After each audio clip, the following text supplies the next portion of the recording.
现在欢迎您来到高白手世界。 최근 몇 년 중국은 더 이상 중화민족의 부흥을 뜻하는 중국몽을 언급하지 않습니다. 미국과의 기술 경쟁에서 완전히 패배한 지금 굳이 상대방을 자극할 슬로건을 강조하지는 않겠다는 것이죠. 그렇다고 미국을 뛰어넘는 패권 국가가 되겠다는 욕심마저 저버린 것은 아닙니다. 미국과의 전장에서 잠시 전술적으로 후퇴한 중국 지도층의 전략적 목표는 자본을 부동산 시장에서 기술, 집약적인 제조업으로 전환하는 것입니다. 고부가가치 산업의 성장은 고임금 일자리와 소득을 증가시킬 것이며 이를 통해 장기적인 경제 성장을 하겠다는 것입니다. 따라서 한국에게 가장 위험한 대상은 바로 중국입니다. 자원이 없는 우리의 마지막 생명줄은 제조업인데 특히 중국이 노리는 전기차, 2차전지, 반도체, 원자력, 바이오, 방산 등은 모두 대한민국의 미래를 책임질 산업들이기 때문입니다. 2023년 말 샤오미 전기차가 발표되었을 때 많은 사람들은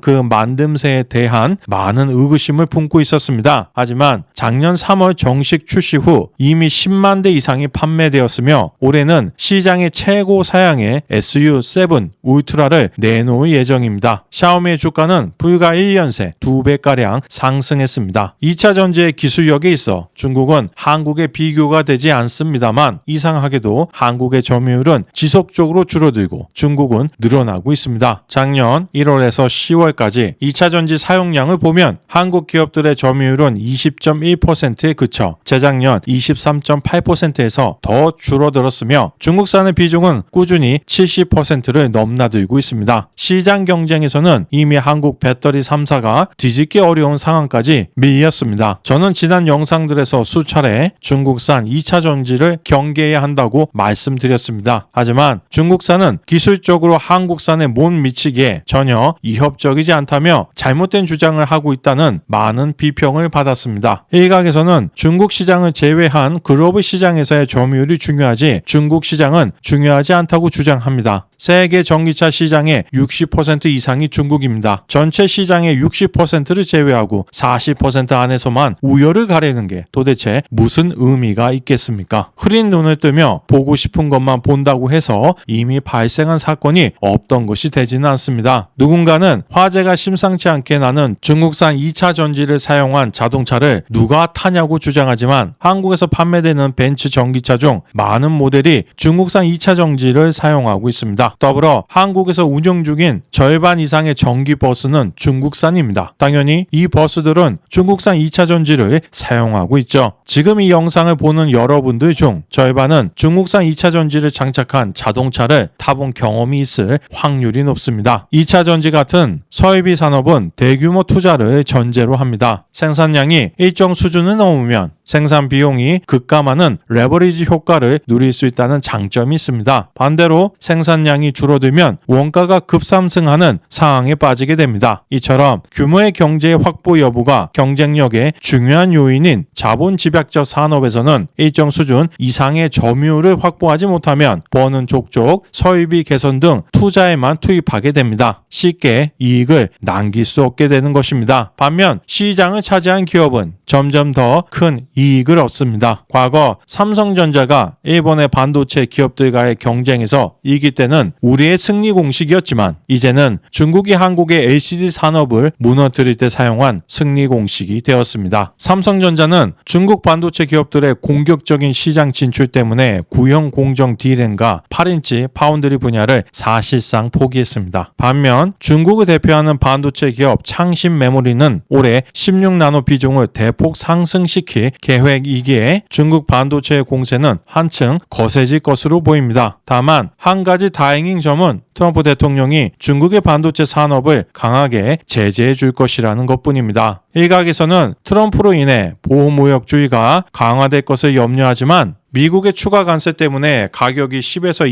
20% 더 올라간다고 해서 공장들이 동남아에서 미국으로 이전하지는 않습니다. 미국이 워낙 잘 살아서 인건비가 높기 때문에 외국산의 가격이 10에서 20% 더 올라간다고 해도 그 상품을 미국 내에서 생산하는 것보다는 훨씬 저렴하니까요. 트럼프가 추가 관세를 부과하려고 하는 목적은 크게 두 가지입니다. 첫째, 중국의 전기차, 철강, 알루미늄 등 중국이 국가 보조금을 통해 경쟁력을 키우고 있는 산업들 기업들의 성장을 막고, 둘째, 향후 법인세 인하를 위한 추가 세수를 확보하기 위함입니다. 그래서 중국에 대해선 다른 국가들보다 훨씬 높은 추가 관세를 부과합니다. 그렇게 되면 최소한 미국 수출에 한정해서는 중국의 전자제품, 화학, 철강 제품에 비해 한국 제품의 가격 경쟁력은 크게 올라갈 것입니다. 경공업 제품들은 중국산이 동남아산보다 훨씬 더 비싸질 가능성이 큽니다. 중국의 이익이 줄어들면 줄어들수록 반도체, 디스플레이, 2차 전지 등으로 흘러들어가는 중국 정부 국가 보조금 역시 감소할 수밖에 없습니다. 쉽게 이야기해 미국으로 인해 우리가 받는 피해가 1이라면 우리의 가장 강력한 경쟁자인 중국이 받는 피해는 5 이상이 될 것이기에 트럼프의 등장은 한국에게 매우 반가운 일입니다. 현재 중국은 마치 자신들이 전 세계 자유무역의 수호자인 것처럼 말하지만 사드 보복, 자국 산업의 막대한 보조금 지급, 유튜브, X, 라인 등 외국 기업의 중국 시장 진출 제한 등 아주 오래전부터 지금까지 자유무역을 해치는 여러 가지 행동들을 해왔습니다. 그러면서 지금 미국의 보호무역을 비난하는 건 내로남불이라고 할 수 있겠습니다. 중국은 자신들이 세계에서 가장 우수한 문화 강국이라고 자신하지만 미국의 언론 매체 US 뉴스 앤 월드 리포트가 발표한 2024 세계 최고의 국가 순위의 문화적 영향력 부분을 보면 1위 이탈리아, 2위 프랑스, 3위는 미국이었으며 한국은 7위인 반면 중국은 겨우 14위였습니다. 세계 최고의 문화 대국임을 자부하는 중국으로서는 초라하기 이를 데 없는 결과입니다. 하지만 어렵지 않게 수긍할 수 있는 결과이기도 합니다. 여러분들 중에서 요즘 중국 영화, 드라마를 보고 중국 음악을 듣는 사람들이 과연 얼마나 될까요? 극장에서 마지막으로 중국 영화를 감상한 게 언제였는지 기억이 나시나요? 중국은 개혁개방 정신을 포기하고 내부 통제와 독재를 강화하면서 자신들의 문화적인 영향력 역시 포기한 것이나 다름없는 것입니다. 물론 소수의 중국스러운 사고방식을 가지고 있는 사람들은 검은 씨나 오공이나 원신을 예로 들면서 중국은 게임 문화 강국이라고 주장합니다. 더불어 리니지 게임 등을 근거로 한국 게임 산업을 비난합니다. 물론 NC는 충분히 비난받을 만한 게임사입니다. 하지만 중국에도 NC 같은 페이투윈 게임은 넘쳐납니다. 한국보다 더 많으면 많았지 적지는 않습니다. 그러니 마치 중국에는 NC 같은 게임사가 없다는 듯이 주장하면 안 되겠죠. 심지어 누군가는 한국과 중국의 게임 산업의 격차가 10년이 난다고 말합니다. 그렇다면 스텔라 블레이드가 검은씨나 50보다 10년이나 뒤떨어졌다는 것인데 과연 그 주장에 동의할 수 있는 게이머가 얼마나 될까요? 그런 감각으로 게임 업계에서 일하고 있다면 그건 본인은 물론 일하고 있는 회사에게도 큰 폐를 끼치고 있는 것입니다. 저는 MXX, 페미컴 때부터 지금까지 게임을 즐기고 있는 오래된 게이머인데 스스로 게임 강국이라 부르고 싶다면 연간 최대 고티 수상작을 다수 보유해야 한다고 생각합니다. 저의 기준에서는 미국, 일본만이 게임 문화 강국이고 그 외로는 폴란드나 프랑스가 비교적 가능성이 높은 국가라고 볼 수 있겠죠. 참고로 스팀에서 검은씨나 50에 대한 약 100만 개의 평가 중 중국어로 작성된 게 무려 90만 개가 넘습니다. 과연 세계적인 흥행을 하기는 한 걸까요? 또한 이미 여러 번 이야기했지만 게임의 영향력은 영화, 드라마, 음악 등에 비해 매우 한정적입니다. 원신을 플레이한다고 중국에 대한 호기심이나 중국 문화에 대한 호감이 얼마나 생기겠습니까? 하지만 로제는 아파트라는 멋진 곡으로 아파트가 아파트먼트의 한국식 발음이라는 것과 한국의 술게임 문화까지 전 세계에 알렸습니다. 더불어 유튜브를 통해서는 소맥과 김치 볶음밥을 만들고 직접 즐기는 모습까지 보여주기도 했죠. 이제 로제를 좋아하고 아파트를 즐겁게 들었던 외국인들은 한국 문화에 대한 지식도 늘어나고 한국 음식까지 도전해 볼 겁니다. 이런 게 바로 문화적 영향력입니다. 하지만 중국은 중국 유튜버를 동원해 자신들의 음식 문화가 아닌 김치가 마치 중국 것인 양 소개하고 있습니다. 한국의 모든 우수한 문화가 자신들에게 뿌리를 두고 있다고 주장이라도 하지 않으면 아무도 중국 문화에는 관심조차 가져주지 않기 때문입니다. 중국의 정치는 과거부터 지금까지 일관되게 경직되어 있었지만 그래도 덩샤오핑 시대에는 정치를 제외한다면 어느 정도 자유로운 분위기였습니다. 그래서 패왕별이나 붉은 수수박 같은 명작이 만들어질 수 있었던 것이죠. 중국의 권력이 한 점에 집중될수록 토론을 통해 도출해낸 다채로운 의견이 아닌 일극의 판단에 의존하게 되기에 그만큼 잘못된 선택을 할 가능성도 커집니다. 댓글을 통해 자유롭게 소중한 의견을 남겨주시기 바랍니다. 오늘 영상은 여기에서 마치겠습니다. 시청해 주셔서 감사합니다.